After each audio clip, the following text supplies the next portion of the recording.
ყველას გულითადად გილოცავთ სასულიერო და საერო დღესასწაულს და ზეიმს ერთად. ამ ხარისა, ამ კუთხისა, სამაჩაბლოსი. ეს არის წმინდა გიორგის გერის სალოცავის დღესასწაული, რომელსაც ჩვენი წინაპრები იმდენად დიდად სასოევდნენ და იმდენად დიდი იმედი ჰქონდათ და ჩვენ გსურს მინდა გითხრათ, რომ გადავიღოთ ფილმი სამრევლო არბოს და გერის წმინდა გიორგის სალოცავების ისტორიის შესახებ ერთმანეთთან მიმართებაში, როგორ უდგებოდნენ ჩვენი წინაპრები ამ ორ სალოცავს, რომ ასეთათაც კი მე რო პირველი აქ ჩამოვედი, ესეთი რამ გავიგერო, გერის წმინდა გიორგი და არბოს წმინდა გიორგი ძმები არიანო და მე ხა გიორგი მქვია და წმინდა გიორგის ცხოვრება ბევრჯერ მაგ წაკითხული და რაღაც თითქოს ძმის შესახებ იქ არსად არ იყო ნახსენები და გამკვირვებოდა თავიდან ეკლესიაში ახალი მოსული ვიყავი, მაგრამ მერე რო ჩავწვდი, რას გულისხმობდნენ, რომ ეს ორი სალოცავი იმდენად ერთმანეთთან იყო გადაჯაჭვული და იმდენად ადამიანები სასოევდნენ თანაბრად, რომ ჯერ პირველ რიგში მიდიოდნენ ხოლმე გერის სალოცავში მოილოცავდნენ და თურმე არასრული იყო მოლოცვა, თუ კი იქიდან წმინდა არბოს წმინდა გიორგში არ გამოივლიდნენ, აქაც არ მოილოცავდნენ და ისე არ დაბრუნდებოდნენ ხოლმე სახლში. ნამდვილად სათქმელია, რომ ჩვენი წინაპრები ჩვენზე უკეთესები იყვნენ და ახლა ამაზე ვისაუბრებ ზუსტად, იმიტომ ისინი იყვნენ ნამდვილი და ჭეშმარიტი ქრისტიანები და მათი ცოდნენ როგორ უნდა მოელოცათ სალოცავები. რა იყო პირველადი და რა იყო მეორადი. მათი ცოდნენ მიზეზს და მიზეზები რა იყო, რისთვის მიდიოდნენ სალოცავში, რომ პირველ რიგში ეს იყო სასოება ღვთის წინაშე. პირველი და სასოება წმინდა გიორგის წინაშე. ადამიანები მიდიოდნენ სალოცავში იმის გამო, რომ გამხდარიყვნენ უფრო მეტად უკეთესები, ვიდრე სალოცავში შევიდნენ. ადამიანები თქვენ ვერ წარმოიდგენთ, ბარე დღესვეც გეტყვით, რომ კი მიქონდათ იქ, მოლოცვის მერე, მსახურებაზე დასწრების მერე, ღამისთევის მსახურების მერე, გამოვიდოდნენ და მიმოეფინებოდნენ ხოლმე, მოკლედ იქაურ მიდამოს, აქაც არბოში მიმეეფინებოდნენ მიდამოს, დღესაც არის ეს ტრადიცია კიდევ ერთხელ შემორჩენილი, რომ რა, ნალოცებს და ნაღვაწებს, დაღლილებს ამ მოკლედ ლოცვისგან, მოკლედ ღამისთევისგან შემდეგ სანამ სახლში დაბრუნდებოდნენ, იმიტომ რომ გახსოვთ მაშინ გადაადგილება იყო ურმებით, გადაადგილება იყო ფეხით და დიდი გზა იყო გასავლელი, ხა გერში ვინც ახათ ნაყოფი მიხვდებით, რომ რამხელა გზა არის გასავლელი, სანამ იქ ჩახვალ, შემდეგ ამხელა გზა უკან უნდა გამოიარო და იქვე წაიყვანდნენ ხოლმე საკლავს. ნახეთ, საკლავი მიყავდათ, რომ რატომ? საფხულის პერიოდია. რომ ახლა იქ გამზადებული მათ საკვები წაეღოთ სახლიდან, თქვენ ჩემზე უკეთესად იცით, რომ ამხელა გზაში ეს საკვები მერე მსახურება იქ და გაფუჭდებოდა აუცილებლად. ამიტომ მიყავდათ ხოლმე ესე ვთქვათ, ცხვარი, ყველაზე დიდი ახლო ყოფი, ხო, იმიტომ რომ მაცხოვარმა უწოდა, მე ვარო ზვარაკი, ხო, ზვარაკივით შეიწირა და ცხვარი ეს არის მოკლედ ბიბლიური და სახარებისეული, მოკლედ პირუტყვი არის და შესაწირავია ძველი აღთქმისა, რა თქმა უნდა, იმიტომ რომ ახალი აღთქმის სისხლის დაღურის მერე, როდესაც მაცხოვარმა ჯვარზე დაღვარა სისხლი, მას მერე ყველანაირი მსხვერპლ შეწირო არის უბრალოდ შეჩერებულია. უბრალოდ ერთადერთი რამ რჩება, წეღარაც გითხარით, ადამიანები, რომლებიც უბრალოდ იმისთვის, რომ დაღლილები, დაქანცულები, უბრალოდ მიიღებდნენ ამ საკვებს, რომ უკან დაბრუნებულიყვნენ და გზაში არ დავარდნილიყვნენ და არ დაცვინულიყვნენ. მაგრამ სამწუხარო ერთი რამ, კიდე გავიმეო, ერთ რამესაც მივაქცევ ყურადღებას. თქვენ ყველანი მოდიხართ ხოლმე ტაძარში და ამ დღეს აკურთხებინებთ ღვინოს, ამ დღეს აკურთხებინებთ მარილს, სასულიერო პირს და მინდა იცოდეთ, რომ ეს უდიდესი სიწმინდე არის. და სიწმინდის კიდე წაღებას სახლში უდიდესი პასუხისგებლობა ჭირდება. გაიხსენეთ, რამდენჯერ ყოფილა თქვენ ცხოვრებაში, რომ სეფისკვერი წაგიღიათ და გაგფუჭებიათ სახლში. და რაოდენ სიმძიმეა ხოლმე მოგაგვდა გეშინიათ, ვაიმე სეფისკვერი წავიღე და გამიფუჭდა, ნაკურთხი წყალი წავიღე და გამიფუჭდა, წმინდა ზეთი რაიმე საფლავიდან იმიდან ყურადღებობის გამო გაფუჭდა და ადამიანი ამას განიცდის. ამიტომ გახსოვდეთ, ესეც იგივე სიწმინდეა, იმიტომ რომ თქვენ რომ მოდიხართ ის სული წმინდის მადლის მოწვევით სასულიერო პირი აკურთხებს მას და წმინდა აიაზმას, ნაკურთხ წყალს ასხურებს მას. ამიტომ ჩვენი წინაპარი ნახეთ რას აკეთებდა. როდესაც რაღაცა საღვთოს დაარქმევდა, იქ იცით როგორი მობილიზებული იყო. პირველი, ანუ ნახეთ, მე ამას გეუბნებით ხელნაწერებზე დაყრდნობით. ნახეთ რას აკეთებდა. არ იკადრებდა ის, ვინ შესაწირავი გააკეთა იმ ოჯახის უფროსი, რომ იმ სუფრაზე დაელია. ანუ აი დამთვრალიყო, დაელია, იმიტომ რომ მას მიბარებული ქონდა ეს საღვთო სუფრა.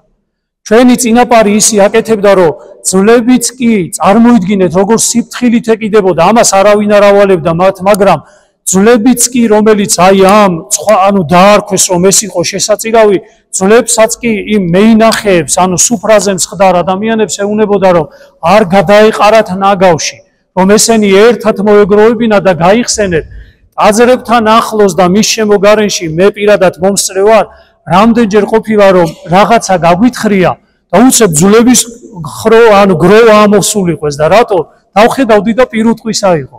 რატო? იმიტომ რომ აგროვებდნენ ამ ძვალს და მარხავდნენ, რომ ამ პასუხისგებლობასაც კი ინარჩუნებდნენ. ღვინოს რომელი იკურთხებოდა, არავინ იკადრებდა, ის უდიერად მოქცეოდა და ან იმ ღვინით უბრალოდ თრობამდე მისულიყო და ნუ ეხა აღარ მინდა ცუდად და იმით მორალისტურად გამომივიდე საქმე, მაგრამ გადახედეთ დღეს რაც ხდება ხოლმე ჩვენს აი ამ თითქოს საღვთო დაქმეულ სუფრებზე, ხო?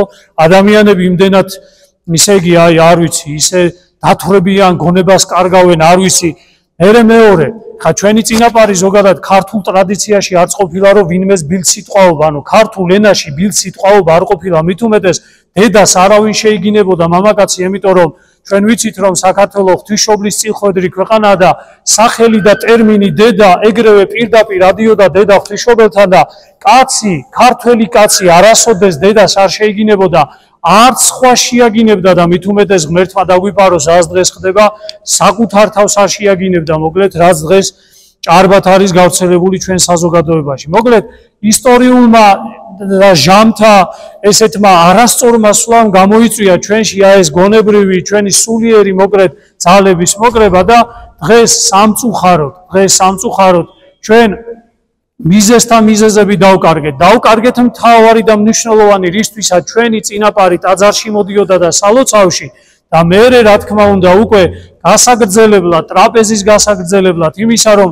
ადამიანები ერთად დამსხდარიყვნენ, დიდი ხნის უნახავი ნათესავები, დიდი ხნის უნახავი მეგობრები, გაეზიარებინათ ერთმანეთისათვის მათი წუხილი, მათი სიხარული, გაეზიარებინათ ერთმანეთისათვის ჭირვარამი, რომელიც მათ თავს გადახდა, ან ზოგადად ქვეყანას და თავისი კუთხისა და თავისი სამშობლოს, ისე იგი კეთილდღეობისა თუ გასაჭირის შესახებ ესაუბრათ ამ ადამიანებს და დღეს სამწუხარო არის, რომ ვერ ვისწავლეთ ჯერ კიდევ, აი 30 წელია გამოვედი თითქოს ამ ათეისტური მდგომარეობიდან და კიდევ ვერ ვისწავლეთ აი ეს მიზესთან მიზეზის მოძებნის მთავარი საშუალება.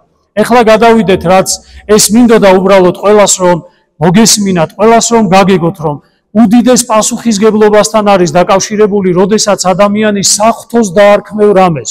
თუ შენ დაარქვი ამას, რომ ეხლა მე ეს ღმერთს უნდა მიუძღვნა, აქ უკვე იცოდეთ, ეს ძალიან მნიშვნელოვანი, ძალიან საპასუხისგებლო რამ არის და ამიტომ დღეს აი შემდეგი კვირაც იქნება, შემდეგი კვირა იცით თქვენ, რომ აი ამ ესე იგი მრავალი სოფლის დღეობა არის, ხო, დღეობა ეს არის ზუსტად ის ადამიანების თავშეკრება, ისე იგი ღმერთის ხსენება, მეგობრების ერთად შემოკრება ნათესავებისა და აი რაზეც ახლა ვისაუბრეთ, ეს უმნიშვნელოვანესი იქნება, რომ ეს პასუხისგებლობა გავითავისოთ და გავითვალისწინოთ. ეხლა რაც შეეხება მიზესთან მიზეს, რატომ მოვედი ტაძარში? თუ კი ადამიანი მოვიდა ტაძარში და აქედან უკეთესი არ გავიდა, მაშინ ტყუილია მისი მოსვლა. რამდენი სანთელიც არ გინდა დაანთო, რამდენი ცხვარიც არ გინდა დაკლა და გაუშვა, რაც არ გინდა მოიტანო და რამდენი შესაწირით არ გინდა გააკეთო, ეს იქნება სანთლებით, ეს იქნება მატერიალური, ეს იქნება რავი დაპირებით, რომ ამაო იმას აგიშენებთ, ამას აგიშენებთ, ტაძარს დაგიდგავთ, გალავანს გაგიკეთებთ, რავი არ ვიცი, აი რა გჭირდებათ ყველაფერს, იმიტომ რომ ფული აქვს ადამიანს და ამის გაკეთება შეუძლია.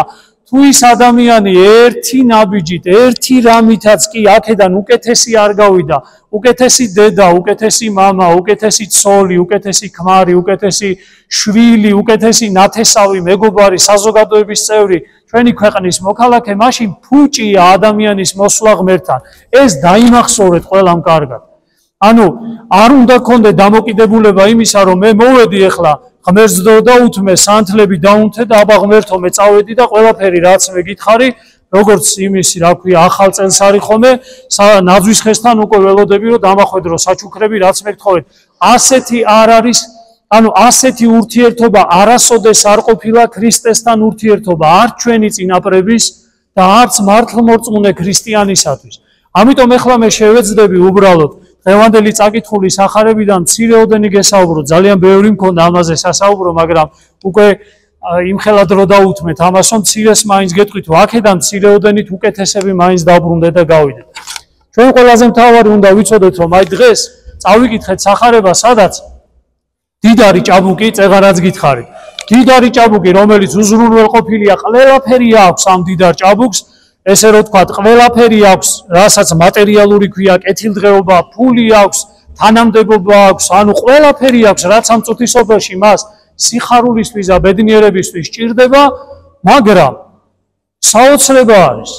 ესეთი თვითკმაყოფილი ადამიანი, თვითკმარი ადამიანი მოდის მაცხოვართან და როგორ მაცხოვართან? ღარიბ მაცხოვართან. გახსოვთ მაცხოვარი რას იძახის?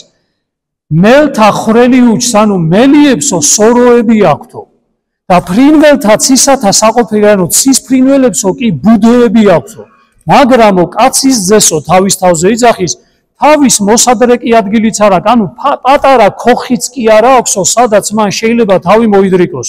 ანუ ქრისტეს არაფერი არ აქვს, არც ფული აქვს, არც თანამდებობა არ აქვს. პირიქით მას ლანძღავენ, პირიქით მას ეშმაკეულს ეძახიან, პირიქით მას ბელზებულით განასხავსო ეშმაკებსო, პირიქით მას ერის მტრად აცხადებენ, რჯულის გარდამავალად აცხადებენ. ისე იგი ესე რომ ვთქვათ, ერთ-ერთი არაპოპულარული ადამიანი, რომელსაც არაფერი ამ წუთისოფლის დიდება არ აქვს და ყველაზე მდიდარი ადამიანი, წარმოიდგინეთ, დიდარი ჭაბუკი თან. აქ რაზეა გამახვილებული ყურადღება, ნახეთ, ახალგაზრდა ადამიანები ხო უფრო მეტად არიან მოწოდებული იმისკენ, რომ უნდათ, მეტი უნდათ, რაღაცა სულ რაღაცა განვითარებისკენ, დღეს როგორც არის, ხო, წინსვლა, განვითარება, ყველა და აი ასეთმა ახალგაზრდა ადამიანმა, ანუ გონება დაინახა ქრისტე და მივიდა და რაღაცა აკლია და ეუნება, უფალო, რა გავაკეთო, რომ ცხოვრება საუკუნო დავიმკვიდრო. მოდი ვთქვათ, მე აქ ძალიან დიდად აღარ გავამზადებ და გავაგზელებ. რა აკლდა ამ ადამიანს, იფიქრეთ, აბა. რა აკლდა ამ ადამიანს და ეხლა გეტყვით ზუსტად, რა შეიძლება რომ ვთქვათ, რომ რა აკლდა ამ ადამიანს. იცით რა აკლდა? აი რაზეც ეხლა ვისაუბრეთ წეღან.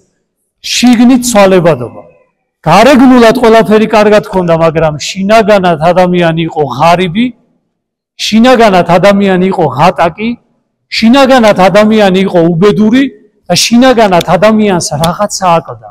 გარეგნულად ყველაფერი აქვს, მაგრამ შინაგანად ღარიბია. ანუ გარეგნული სიღატაკე და შინაგანი სიღატაკე, გარეგნული სიმდიდრე და შინაგანი სიმდიდრე რა არის? ახლა ამაზე მინდა გელაპარაკო. რა საოცრად მდიდარი უნდა იყოს ქრისტიანი ადამიანი და ეხლა ჩამოგითვლით რამოდენიმე, მოკლედ 7 მაქვს, მაგრამ რასაც მოვასწრებ იმას გეტყვით. მოკლედ საოცარი თვისებები რითიც უნდა ანუ ხასიათდებოდა შინაგანად მდიდარი ქრისტიანი ადამიანი. პირველი, ქრისტიან ადამიანს აქვს გონიერება. გონიერება არა ინტელექტუალური განათლებულობა, რასაც დღეს მოკლედ იძახია, რომ ბევრი წიგნი აქვს ადამიანს საკითხული, ვთქვათ, კარგად ერკვევა პოლიტიკაში, მეცნიერებაში თუ სხვადასხვა დარგებში, არა. ეგეუნებით სულის გონითი ნაწილის სიფხიზლეს და მღვიძარებას, რომელსაც შეუძლია რა? აი დაუკვირდით, რა შეუძლია ქრისტიან გონიერ ადამიანს, რა შეუძლია, ნახეთ.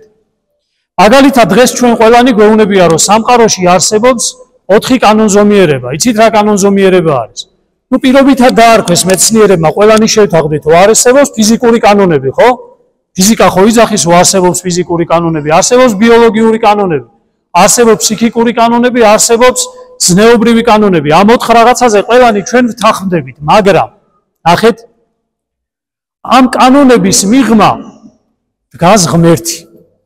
ანუ მეცნიერები, როდესაც რამეს იკვლევენ, ან თუნდაც ბიოლოგიის დახმარებით და ქიმიის, ასე რომ ვთქვათ, უჯრედის შესწავლის დახმარებით ადამიანს იკვლევენ და ადამიანის, ანუ სამედიცინო კუთხით იკვლევენ, რომ ადამიანს თუნდაც დაეხმარო, თქვენ ნუ ფიქრობთ, რომ ისინი ადგენენ ამ კანონებს.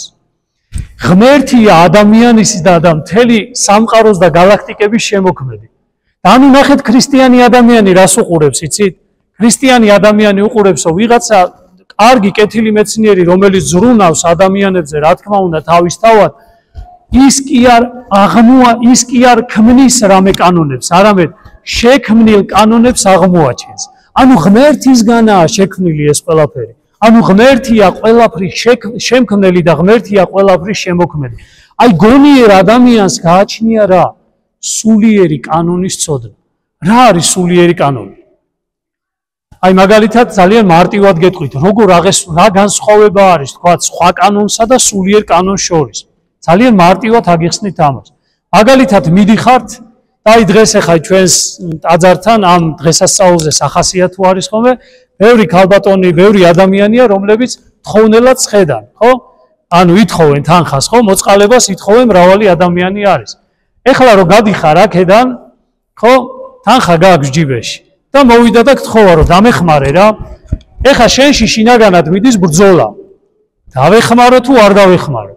ისე იგი იმისთვის მინდა, ამისთვის ჭირდება, ანუ თელი შენ შინაგანს მოყავს ფაქტორები, რატომ არ უნდა დაეხმარო ამ ადამიანს და მაგალითად აიღო და შეიძლება ძალიან ცოტა მისცე, მაგრამ არა და ბევრი ცოტა მეტი შეგიძლია მისცე, მაგრამ შენი თავი გეჭიდავება, რომ მისცე თუ არ მისცე ამ ადამიანს დახმარება და უცებ შენმა ზნეობრივმა მომენტმა გიბიძგა, რომ აიღო და მისცე ეს და დაეხმარო. მაგრამ ეს არის ზნეობრივი კანონი. შენ დაეხმარე ადამიანს, მაგრამ სულიერი კანონი იცით რა არის? სულიერი კანონი არის ის, რომ სხვაგარად არ შეგიძლია. რო გადიხარ აქედან, მიხვდით, სხვაგვარად არ შეგიძლია უნდა დაეხმარო, იმიტომ რომ სული გეუნება ამას. შენ ზნეობაზე მაღლა, შენი ზნეობის განსაზღვრელი სული არის და ადამიანი რო რამეს გთხოვს, არ შეგიძლია რო არ დაეხმარო. აი ეს უკვე სულიერი კანონი არის. ნახეთ რა შეუძლია სულიერ ადამიანს. შეიძლება ზნეობრივად ადამიანი გარეგნულად ძალიან კარგად გამოიყურებოდეს, მაგრამ ვინმეს რო დაეხმარება ეს გააკეთოს საკუთარი თავის განდიდებით. საკუთარ ხალხმა რო დაინახოს, ნახე რა კარგი ბიჭი ვარ, ნახე რა კარგი გოგო ვარ, ნახე რა კარგი ადამიანი ვარ, ვინმეს ვეხმარები, მაგრამ სულიერი კანონი არის მაშინ, როდესაც შენმა მარცხენა მარიცი შენი მარჯვენა რას აკეთებ. ჩუმად დაუძახებ იმ ადამიანს, გაიყვან რო არავინ დაგეხმაროს, ან აიღებ და თანხას მისცემ ვინმე ადამიანს და ეთქვი რომ წადი მიეცი იმ ადამიანს უბრალოდ და გაეცლებ იქაურობას, რომ არავინ არ გაიგოს რომ შენ დაიხმარ. აი ეს უკვე სულიერი კანონი არის. ამიტომ ქრისტიანი ადამიანი არის აი ამ თვისების ესე იგი გონიერი ადამიანია და სულიერი კანონი იცის კარგად. მან იცის ცოდვა როგორ ადამიანს როგორ შინაგანად ჭამს და ადამიანს როგორ შინაგანად აფუჭებს და ადამიანს როგორ უკლავს, ანუ აი ამ სულის მოძრაობას და სულიერად აღქმას სამყაროსი და ზოგადად ადამიანისა, ხო? ასეთი ადამიანები როგორ არიან, იცი? აი რა თვისება აქვს მე სულიერად როდესაც ფიქრობ ადამიანი, იცი? არასოდეს არ საუბრობ ვინმეს მაამებლად. დღევანდელი სამყარო როგორი არის, ხო? აი კაცთმოთნევები ვართ. მოდი ყველა აი ჩაიხედეთ საკუთარ გულში, რომ ჩვენი ნიღბები, რომელსაც ჩვენ ვატარებთ აქ თუ იქ, ოჯახში, სამსახურში, იქ სამრევლოში, იმაში როგორ არის, იცი? ეხლა რა ვთქვა, რა იქნება სწორი?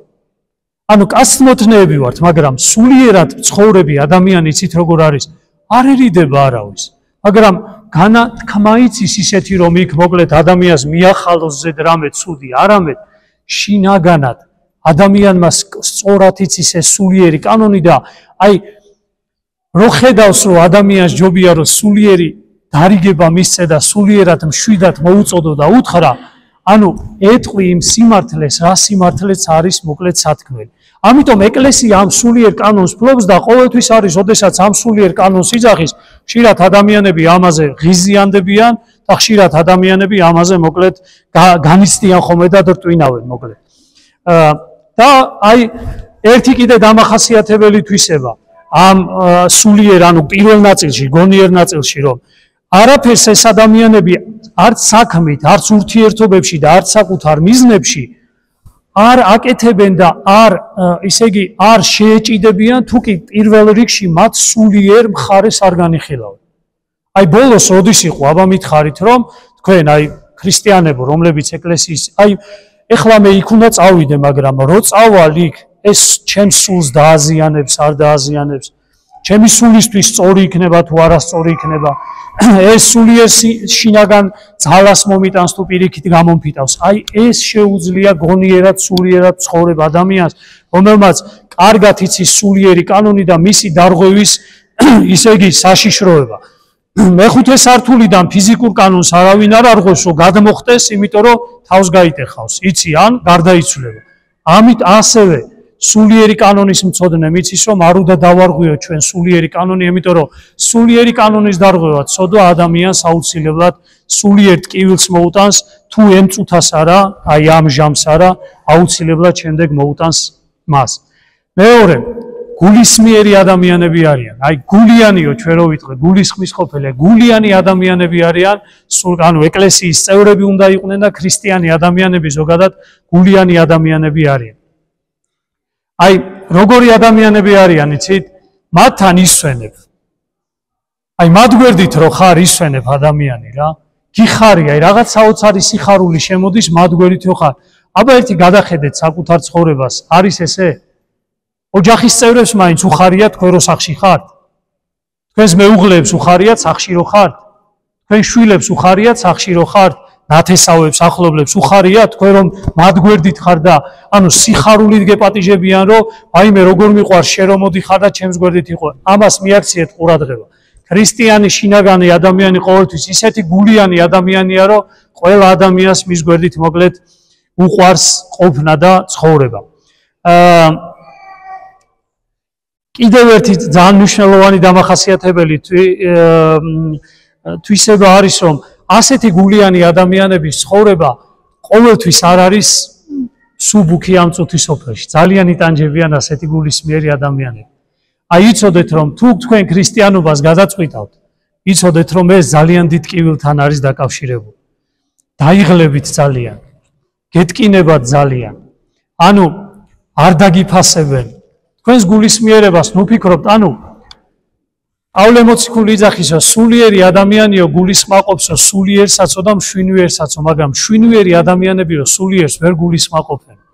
თქვენ ნუ იფიქრებთ იმასო, თქვენ გაგიგებენ ადამიანები.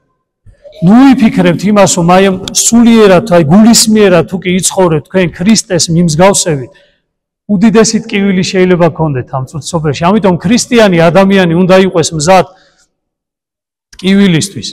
ქრისტიანი ადამიანი უნდა იყოს მზად იმედგაცრუებისთვის.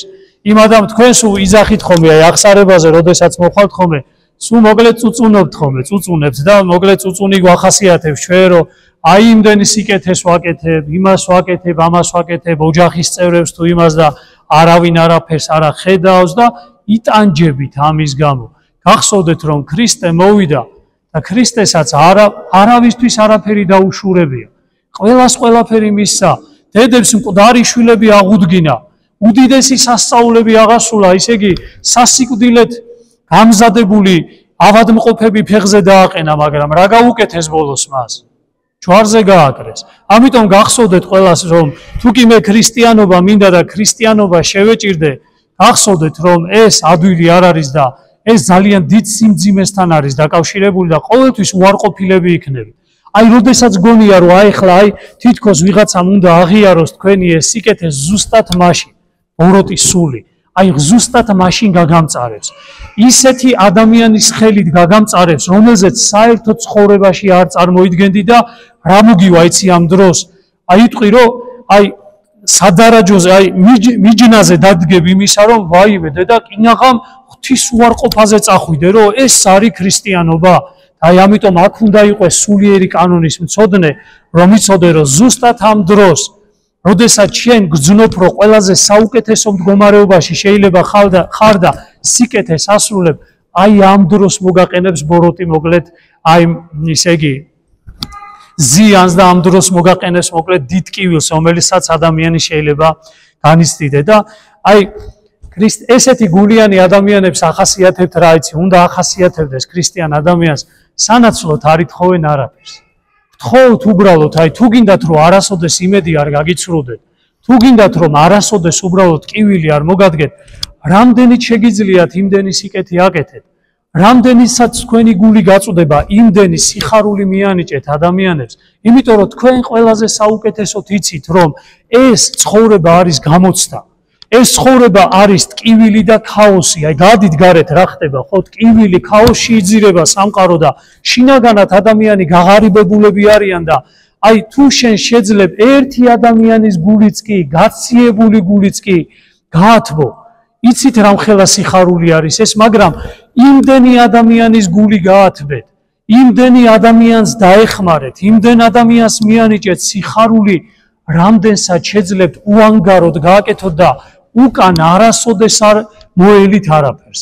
თუ კი თქვენ მოელით ამ წუთის სოფლისგან, ზოგადად თუნდაც ღმერთისაგან, იცოდეთ, ადამიანი რომელიც სიკეთეს აკეთებს და ამის გამო თუნდაც ღმერთისგან მოელის რაიმეს, იცოდეთ და გახსოვდეთ. ესეც იმედგაცრუება არის, როცა შენ ანგარებით აკეთებ ღვთის წინაშეც რაღაცას. ანუ როგორ უნდა ვაკეთოთ საქმე? მონავარ უგულისხმობ, ანუ მონავარ ღვთის მონავარ და ჩემს სულს არ შეუძლია სხვაგარად მოქმედება, აი ესე უნდა ვიმოქმედო მე და სხვაგვარად არ შემიძლია. მაგრამ თუ თქვენში არის ცოტაოდენი მაინც ანგარება, თუ თქვენ ვიღაცისგან რამეს მოელოდებით, გახსოვდეთ რომ რა ქრისტიანობის პირველი საფეხურია იცოდეთ რომ ტკივილი მოგადგებათ. არასოდეს თქვენ სიკეთეს არ დაგიფასებენ და ხო გეუბნებით ისეთი ადამიანები მოგაყენებენ ტკივილს, რომელზეც ყველაზე მაგრად გეტკინებათ. ამიტომ მეორე საფეხურია ქრისტიანობისა, როდესაც სიკეთის კეთებას დავეჩვიე, მაგრამ მოველი კიდე რაღაცას. აი ამ იმედგაცრუებამ და ტკივილებმა უნდა განაისურვა გამიკეთოს, რომ წამოვიდე და სიკეთე აღარ ვაკეთო, არამედ პირიქით შემდეგ საფეხურზე უნდა გადავიდე და უნდა ვთქვა, უფალო, მე სიკეთის კეთებას გავაგრძელებ, იმიტომ რომ სხვაგვარად არ შემიძლია, მაგრამ შეიძლება იმდენი ვეღარ გააკეთო ადამიანმა, მაგრამ იმდენს გავაკეთებ, რომ უკან არავისგან არ მოველოდებ. უკან არასოდეს არავისგან არ მოველოდები და ეს სახარებისეული მცნებაა, გახსოვთ მაცხოვარი. თუ თქვენ იმათ ასესხებთ და იმათ შეიყვარებთ, ვისგანაც უკან ელოდებით ფულს, დაბრუნებას და ისინიც რო გასესხებენ და ან თუნდაც ელოდებით, რომ ისინი შეგიყვარებენ, არაფერი სარგებელი არ აქვს ასეთ ადამიანს ღვთის წინაშე, სასუფეველის წინაშე. ასეთ ადამიანმა აქვე მიიღო უკვე თავისი რაც ერგებოდა. ტაში აქვე დაგიკრეს უკვე. სიყვარული რაც გაეცით, აქვე დაგიბრუნეს, ანუ ზეცაში ამ სიყვარულის მაგვარს, ანუ არ უნდა ელოდე ადამიანი. მე იმას არ გეუბნებით, რომ სიყვარულით არ შეგიყვარებენ. უფრო მეტი ადამიანი შეგიყვარებ. უფრო მეტი ადამიანი დაგიფასებ, უფრო მეტი სიხარული გექნება, თუ კი ისე გააკეთებთ სიკეთეს, რომ უკან არ ელოდებით. თუ ერთმა ადამიანს მაინც გადაარჩენთ, ერთ ადამიანს მაინც სასოწარკვეთილ ადამიანს სიხარულს მიანიჭებთ, მასთან გვერდში დგომით ისე, რომ მისგან არაფერს არ მოელოდებით, ამაზე ბევრი ვისაუბრეთ. ეს იქნება უდიდესი, მოკლედ, დიდი სიხარული, რომელიც შეიძლება გქონდეს ადამიანს, ხო? ოხ, რამდენი რამის თქმა შეიძლება, მაგრამ ერთ ძღა ვიტყვი და ამაზე დავამთავროთ, ხო? ასეთი ადამიანები ზოგადად იცოდეთ, აი დანარჩენი შემდეგზე ვისაუბროთ. ჭეშმარიტების მოყვარულები არიან. ეხლა ნახეთ რა არის ჭეშმარიტების მოყვარულობა. ეს ძალიან მძიმე რაღაც არის, მაგრამ ამავე დროს ძალიან საჭირო რამე არის. ნახეთ მე გითხარით, საფეხურებზე ჩამოვყვეთ, ხო? მე სულიერი კანონი ვიცი, მე ღმერთთან სული გამოვაცოცხლე, სულიერად ცხოვრობ და ჩემი სული სად გაცოცხლდა? გულში. ანუ მე გავხდი გულიანი ადამიანი, გულისხმიერი ადამიანი. ჩემი სული ღმერთს ხვდება, ისე იგი ღმერთს ხვდება ჩემს გულში. ანუ გულისმიერი ადამიანი და ამ დროს იბადება რა? ამ დროს იბადება, იცოდეთ, ჭეშმარიტება. ამ დროს იბადება ადამიანში სიმართლის მოყვარეობა. და ნახეთ ახლა ნახეთ რა არის სიმართლის მოყვარე ადამიანების დამახასიათებელი თვისება რა არის, რომელიც ჩვენც უნდა გვახასიათებდეს ზოგადად და როგორ უნდა შევძლოთ ჩვენი სიმართლე მივიტანოთ ადამიანებამდე და საზოგადოების წინაშე, რომელიც ამას მოუთმენლად ელოდება მოკლედ გარეთ. პირველი, ჭეშმარიტების მოყვარული ადამიანები გვართმევენ ჩვენ ერთ რამეს, ჩვენს ილუზიებს და წარმოდგენებს. როდესაც მე ცხოვრობ, ჩვენ ხო ჩვენი წარმოდგენები გვაქვს სამყაროზე, ცხოვრებაზე, რა არის კარგი, რა არის ცუდი, რა არის ისე იგი კეთილი და რა არის ბოროტი, სად არის ტყუილი, სად არის მართალი და უცებ გამოჩნდება ჭეშმარიტების მქონე ადამიანი შინაგანი და მისი სიტყვა აშიშულებს და ამსხვრევს ჩვენში შექმნილ ილუზიებს, რომელიც ჩვენ სარწმუნოებაზე, ადამიანზე და ზოგადად სამყაროს მოწყობაზე გქონდა. და ესეთი ადამიანები გვასწავლიან რას, იცით? აი ხა მე ოდესღაც თლად ბოლომდე ვერ გეტყვით, მაგრამ ძალიან ფარისეველი, ძალიან თვალთმაქცი, არც ეხლა მაკლია ალბათ, მაგრამ ოდესღაც აი მე რო ვამჩნევ, მე ჩემ თვალებადობას თქვენ თვალში შეიძლება ადამიანების თვალში უარესი ვიყო ისევ, მაგრამ ჩემს დინამიკას გეტყვით უბრალოდ, იმიტომ სხვაზე ვერ ვისაუბრებ, ასეთ რამეზე ჯობს ჩემზე ვისაუბრო. ადრე აი ახალი სასულიერო პირი რო ვიყავი, ძალიან გარეგნული ვიყავი, ძალიან ფარისეველი ვიყავი, ძალიან გარეგნულ მსახურებას, ლამაზად ჩატარებულ მსახურებას, რაღაცებს ვაქცევდი ხოლმე ყურადღებას და აი სიმართლეს და ჭეშმარიტებას შინაგანად აი არასოდეს არ ვაქცევდი ამას ყურადღებას და ასეთი ადამიანი კაცთ მოთნე ხდება, აი წეღა რაც გითხარით, კაცთ მოთნე ხარო, კაცის მაამებელი ხდები, აი ლამაზად ჩავატარო, ლამაზად რაღაცა უთხრა, ნახე ადამიანს ისე დაველაპარაკო, როგორც მას სურს, როგორც მაგას გაუხარდება და ნახე აუ მამაოსთან ვიყავი, ვაიმე ისეთი საყვარელია, ისეთი კარგია, ისეთი ის არის და ანუ ადამიანი შინაგანად იკვებები, მღვდელიც იკვებები ამით, რომ ვა რა მაგარი ვარ და იჯერებ. ნახე საბოლოო ჯამში ყველაზე ცუდი ის არის, რომ მე ოდესღაც დავიჯერე, რომ მართლა კარგი ვარ, მართლა კარგი ადამიანი ვარ და ნახეთ მართლა კარგი სასულიერო პირი ვარ, მართლა კარგი ადამიანი ვარ და ჩვენც ქრისტიანები გადახედეთ ტაძარში რო დავდივართ, როგორ ავარ? ეს ჩემი მეზობელი კაცო, არც ტაძარში დადის, ვინ არის ეს, იწყევლება, იგინება, ილანძღება, მე რას ამბობ?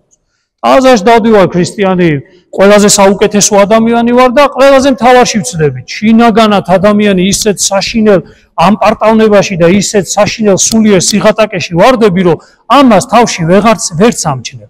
აი მე გეტყვით, აი ოდესღაც მომიწია ჩემი გარდატეხი მომენტი, როცა მოხდა, მომიწია ასეთი ჭეშმარიტების, აი სიმართლის მქონე ადამიანი, რომელიც ღმერთს ემსახურებოდა, წეღარადვე სულიერი კანონი იცოდა, რომელიც გულისხმიერი იყო, აი გულიანი ადამიანი იყო და მისი გული იყო რაღაცა საოცრად ქრისტეთის სავსე, სულიწმინდის მადლის სავსე და ასეთ ადამიანს რო შევხვდი, ასეთ ადამიანთან საუბარი რო დავიწყე, ისე იგი პირველი რაც იყო რა იცით, ჩემი ილუზიები, რომელიც წეღა რაც გითხარი, შექმნილი მქონდა, მთლიანად გაცამტვერდა.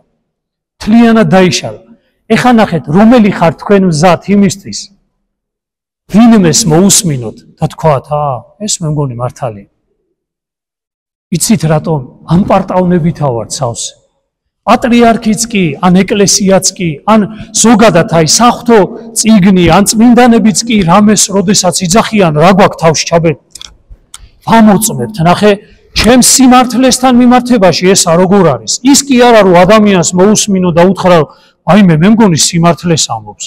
მე მგონი რაღაცა ისე იგი ჭეშმარიტებას ამბობს და მე მგონი ჩემზე უფრო სულიერია, მე მგონი ჩემზე უფრო გულისმიერია, ჩემზე უფრო მეტი შინაგანი სულიერი ძალა აქვს და გამოცდილება და იქნებ ამას მოვусმინო. არა, იმ წუთში ბოროტის სული, რომელსაც ამპარტავნებით ყევარ, შიგნით შეპორკილი რა არის? მოიცა კაცო ეხლა.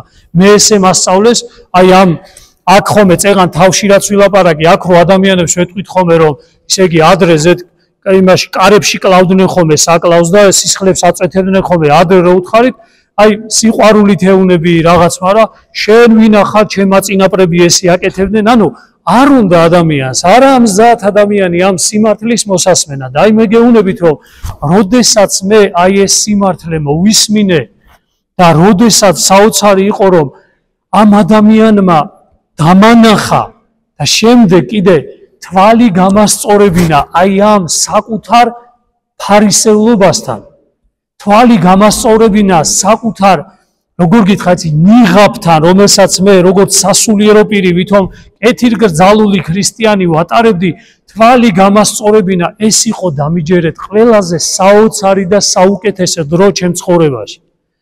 იმ წუთში როგორ იყო, იცი? იმ წუთში იყო ისეთი მტკივნეული. იმ წუთში იყო ისეთი საშინელი, იმიტომ რომ ამდენი წელია ასე ხო მიხდი, მე ხო გარედან არ მოვედი, აქვე ტაძარში წარმოიდგინე ვემსახურებოდი ღმერთს, ჩემი ანუ ესე რასაც მევთვლიდი სილამაზით ესე და უცებ აღმოჩნდა რომ წლების განმავლობაში ნაკეთები ეს ჩემი საქმე, რომელსაც სამღვდელო პირი ვაკეთებდი, თურმე რა გამოიწვია ამან?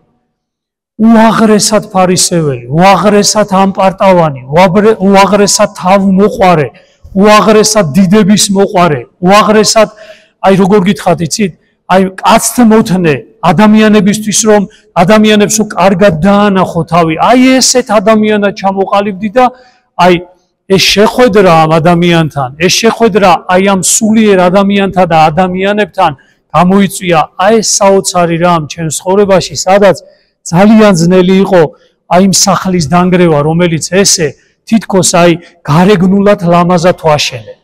შიგნით კი იყო ამყარალებული. გარეგნულად ეს სახლი, რომელიც ვაშენე, როგორ იყო 2 სართულიანი რაღაცა ყველაზე ბოლო მოდელი, მაგრამ შიგნით როგორ იყო, იცი? შიგნით იყო აი ამყარალებული და შიგნით შესვლა არ მოგინდებოდა და აი ასეთი ჭეშმარიტების მქონე ადამიანები და სულიერი და გულისმიერი ადამიანები ყოველთვის ჩვენ აი გვახედებენ აი ამ ჩვენ შინაგან მდგომარეობაში და აცამტვერებენ ამ ილუზიებს, რომელიც ჩვენ შევქმნით საკუთარ თავზე, ღმერთზე, მასთან ურთიერთობაზე, ჩვენს თითქოს პატრიოტიზმზე, სამშობლოს სიყვარულზე, ადამიანის სიყვარულზე, აცამტვერებენ თავიდან ბოლომდე და აი ამ ჩვენს მოკლედ გარკვეულწილად სიმართლესთან თვალის გასწორებას გვასწავლიან. ხედავთ საკუთარ ნაკლოვანებებს, ხედავთ მე საკუთარ ცოდვებს, მე იწევს არ ვიცი, აი გულში ჩადიხარ და იმ დღეს გელაპარაკეთ, საშინელ ჯოჯოხეთს ამოაღ. აი შენი სახლი ხო არის გარედან დგეხარ და ვა რა ლამაზი სახლია ვაშენე. ძალიან ლამაზია ეს სახლი, ნახე რა ლამაზია და უცებ ამ ხალხმა მითხრეს, ხო, კარგია, მაგრამ აბა შიგნით შედი ერთი. შიგნით შედი, აბა რა ხდება იმ სახლში და შევედი ამ სახლში და როგორც გითხარით, ჩემი ნაკლოვანებები, ცოდვები, სიმყრალე, ყველანაირი ცოდვა, რაც კი შეიძლებოდა ადამიანს ქონებოდა, მოკლედ აი ეს ისე იგი აღმოაჩინე და ამას აღმოაჩენს ადამიანი საკუთარ თავში და აი რა მოხდა იცი? ყველაზე მთავარი რა მოხდა? აი ყველაზე დიდი საიდუმლო ეკლესიაში რა არის? წეღარაც გითხართ, იცით რა არის? სინანული. ქრისტე სხვა არაფრისთვის არ მოსულა, იცოდეთ რომ ადამიანი გახდეს უკეთესი და ადამიანმა შეინანოს საკუთარი შინაგანი მდგომარეობა და ცოდვა და ადამიანი შეიცვალოს. და აი სწორედ მაშინ მივხვდი ერთ რამეს, რომ რისთვის მოვიდა ქრისტე დედამიწაზე და რისთვის დავდივარ ეკლესიაში და რისთვის გავხდი მღვდელი. მხოლოდ მაშინ მივხვდი და ეს წლების მღვდლობის მერე მივხვდი ერთ რამეს, რომ რა იცი, მთავარი საიდუმლო დაიწყო ჩემში აღსრულება, ანუ ქრისტე რისთვისაც მოვიდა. ნახეთ, რისთვისაც ზიარებაა, რისთვისაც აღსარებაა, რისთვისაც 7 საიდუმლო, რომელიც არის რაზეც, რისთვისაც ხატებია, რისთვისაც ეკლესია, მთავარი საიდუმლო, რომელიც ადამიანში უნდა აღსრულდეს, ეს არის მისი სინანული და ცვალებადობა და მივხვდი, რომ აიმე, აგერ მივხვდი, თავარს მივხვდი, მთავარი საიდუმლო აღსრულდა ჩემში რა. ნელ-ნელა ვხდები ნამდვილი. ნელ-ნელა ვხდები ისეთი, როგორიც ღმერთმა ჩამიფიქრა. ნელ-ნელა ვხდები ისეთი, რისთვისაც ქრისტე მომიწოდა ჩემ შინაგან მდგომარეობაში, შინაგანი მდგომარეობი და ყველაზე საშინელი რამ არის მერე. აი არ ვიცი, საშინელი ტკივილი არის მერე. ამდენი დაკარგული წლები, ამდენი დაკარგული დღეები, ამდენი დაკარგული შინაგანი მოკლედ თითქოს აი 8 წელი, რომელიც ადამიანმა გაწია და ეს ყველაფერი საშინლად იმსხვრევა, იმგრევა და ადამიანი რაღაცა ხვდები, რომ ეს ძალიან მტკივნეულია. ერთ მთავარ რაღაცას მივხვდი. სხვა არის, ოდესაც ადამიანებს გონი ხარ, რომ კარგი ხარ და სხვა არის, რომ მართლა კარგი ხარ. ამ მთავარს მივხვდი. გახსოვდეთ, კარგი ხარ მაშინ, როდესაც მაშინაც ისი აკეთებ ყველაფერს, როცა ადამიანები არ გიყურებენ. მაშინაც კი, როდესაც მარტო ხარ სადმე და ვინმე რამე დაგავალა, იქაც რო ისე იქცევი, თითქოს ქრისტე იქ არის და ქრისტეს დავალებულ საქმეს აკეთებ. აი ამას მივხვდი საბოლოო ჯამში. ამას ვიხდი და ამ ყველაფერმა ადამიანში და ზოგადად ყველა ადამიანში იწვევს საოცარ სინანულს. მე არ გეტყვით რომ ცოდვა დავანებე თავი. მე არ გეტყვით რომ ალბათ თქვენ შეაფასებთ. ანუ არა მთავარს მივხვდი, მთავარს რომ ისთვის არის ადამიანი მოსული ამ დედამიწაზე და რატო არის რომ უნდა შეიცვალოს ადამიანი. მოკლედ ღმერთმა ამისი ძალა მოგცეს ყველას. რაზეც დღეს ვისაუბრეთ. წმინდა გიორგის მეოხებამ და მისმა სიყვარულმა, რომელიც მან ქრისტესათვის გამოიჩინა, ჩვენც ასეთი თავდადების ძალა მოგცეს. ოდესღაც წმინდა გიორგიმაც ესე დათმო საკუთარი კარიერა, ასე დათმო ზუსტად წმინდა გიორგიმ საკუთარი კეთილდღეობა, სიმდიდრე, ამწუთისობრისეული სიამტკბილობა და არჩია ქრისტეს გვერდით ყოფნა, ტკივილი და არჩია მან რომ ღვთისერთგული ყოფილიყო და არა გარეგნულად, ფასადურად, ფარისევლურად, არამედ ნამდვილი ქრისტიანი გახდა, ნამდვილი შინაგანი ცვალებადობა განიცადა, ნამდვილი მეტამორფოზა, ნამდვილი ფერის ცვალება მოხდა წმინდა გიორგში და მან მისი ქმედებებით ესე იგი განადიდა მისი მაცხოვარი და უფალი ჩვენი იესო ქრისტე. ღმერთმა დალოცვილი, დღეგრძელი და გახარებული გამყოფოთ, სულიწმინდის ძალით აგავსოთ და აქედან გავსულიყავით ნამდვილად და ჭეშმარიტად შეცვლილები და ქრისტეს სასუფეველის გზაზე მავალნი. ამინ. დალოცვილი და გახარებული გამყოფოთ ღმერთს.